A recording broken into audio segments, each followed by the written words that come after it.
সকলোকে নমস্কাৰ আৰু স্বাগতম জনাইছোঁ মই জ্যোতিষৰত্ন বি.কে. শাস্ত্ৰীয়ে দেৱগুৰু এষ্ট্ৰলজিলৈ। আজি এটা বিশেষ ভিডিঅ' লৈ আহিছোঁ আপোনালোকৰ মাজলৈ। মকৰ সংক্ৰান্তীয়। মকৰ সংক্ৰান্তি মানে হৈছে সূৰ্যৰ ৰাশি পৰিৱৰ্তন। এটা ৰাশিৰ পৰা অন্য এটা ৰাশিলৈ যেতিয়া সূৰ্যৰ যেতিয়া পৰিৱৰ্তন হয় তাকে সংক্ৰান্তি বোলে। আমি বছৰত 12টা সংক্ৰান্তি পাওঁ। তাৰ ভিতৰত এটা উল্লেখযোগ্য সংক্ৰান্তি হৈছে যে এই মকৰ সংক্ৰান্তি। অৰ্থাৎ সূৰ্যই যেতিয়া ধনু ৰাশি বা মকৰ ৰাশিত প্ৰৱেশ কৰে তাকে মকৰ সংক্ৰান্তি বোলা হয়।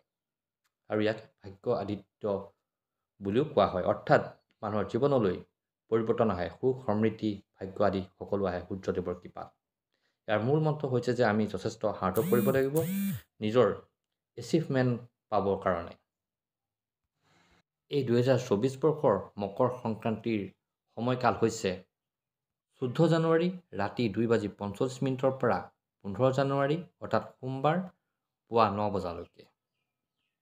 এই মকৰ সংক্ৰান্তিৰ দিনাখন যে আমি কিছু কাম কৰোঁ তেতিয়াহ'লে আমাৰ জীৱনত কিছু পৰিৱৰ্তন আহিব, আমাৰ ভাগ্য উদয় হ'ব, আমাৰ মনৰ আশা পূৰণ হ'ব।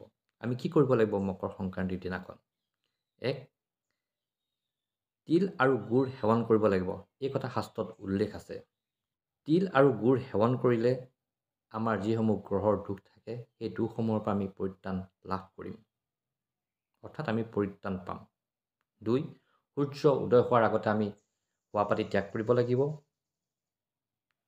তাৰপাছত আমি গা ধোৱা পানীত কিছু তিল দি পেলাই আমি গা ধুব লাগিব আৰু পাৰিলে তিল তেল আমাৰ শৰীৰত মালিচ কৰি তাৰপিছত গা ধুব লাগিব।